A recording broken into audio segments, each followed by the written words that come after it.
नमस्कार, MPCG superfast 100 देख रहे हैं आप। मैं हूं आपके साथ प्रशांत कटारे और बुलेटिन की शुरुआत बड़ी खबर के साथ। खबर जम्मू कश्मीर से है, जहां मुठभेड़ में 2 आतंकी ढेर कर दिए गए हैं। कुलगाम जिले में बताया जा रहा है कि मुठभेड़ हुई है और इस मुठभेड़ में 2 आतंकियों को मार गिराया गया है। सुरक्षा बलों ने 2 आतंकियों को ढेर कर दिया है।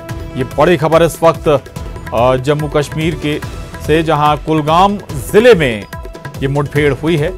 2 आतंकी ढेर कर दिए गए हैं और अभी पूरी तरह से खत्म हुई या नहीं हुई ये साफ नहीं है कि जो मुठभेड़ थी वो चल रही है या फिर अभी भी आतंकी वहां पर छुपे हुए हैं। ये कुछ वक्त में साफ हो जाएगा, लेकिन 2 आतंकी जरूर ढेर कर दिए गए हैं, मार गिराए गए हैं।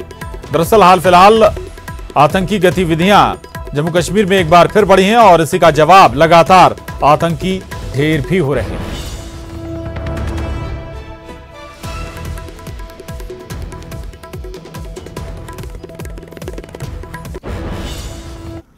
खबर सीहोर से। सीहोर में किसानों ने जमकर हंगामा किया है। साइलो खरीदी केंद्र के बाहर किसानों ने जाम लगा दिया। खरीदी की रफ्तार कम होने पर किसान नाराज हो गए और किसानों ने खरीदी केंद्रों पर आरोप लगाया है कि 10 से 15 ट्रॉली की ही खरीद हो पा रही। 5 दिनों से खुले में इंतजाम किया गया है और एसडीएम ने किसानों को समझाइश भी दी है।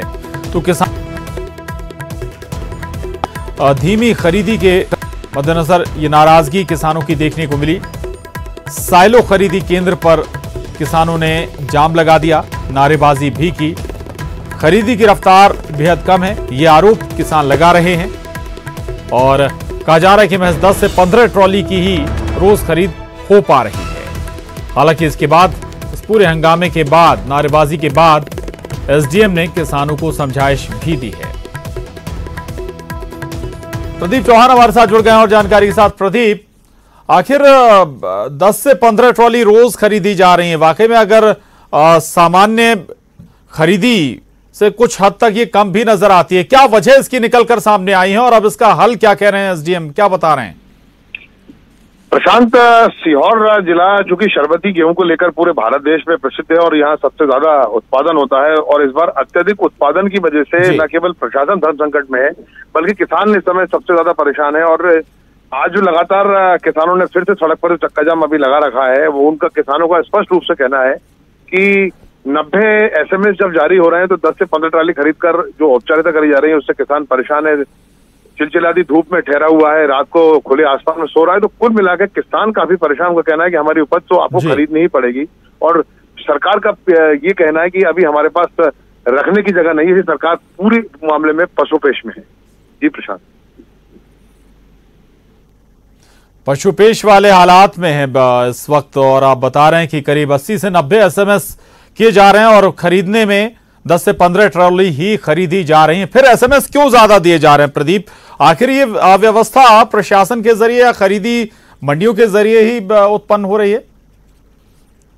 कहीं ना कहीं राज्य सरकार ही सवालों के कटघरे में खड़ी हुई कि जब उसको मालूम था कि इस बार प्रदेश के अंदर, जिले के अंदर बहुत अच्छी व्यवस्थाएं थी, तो उनको इस पूरे मामले पर कहीं संज्ञान लेना था।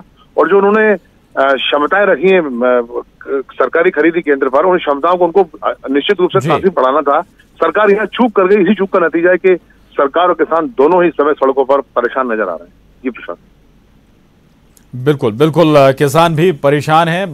भरी गर्मी में, चिलचिलाती धूप में किसान खरीद मंडियों के बाहर मौजूद हैं, लेकिन उनका जो अनाज है वो अभी तक पर्याप्त मात्रा में खरीदा नहीं जा रहा है। शुक्रिया प्रदीप आपका इस पूरी जानकारी के लिए।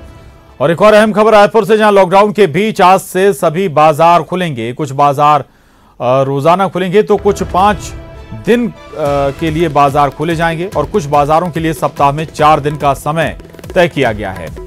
खासतौर से मॉल, जिम, बार, होटल और रेस्टोरेंट पूरी तरह से ये बंद रहेंगे। इसके अलावा मालवीय रोड और अन्य बड़े बाजारों के लिए अलग से व्यवस्था की गई है। जिला प्रशासन की ओर से शेड्यूल भी जारी किया गया है। दुकान खोलने के समय को 1 घंटा बढ़ाया गया है और अब शाम 6 बजे तक जो दुकानें हैं वो खोली जा सकेंगी। मिठाई और किराना दुकानें सप्ताह में 5 दिन खुलेंगी। वहीं वाहन रिपेयरिंग शॉप सप्ताह में 5 दिन खुलेंगी। ई रिक्शा और ऑटो पर भी रोक लगाई गई।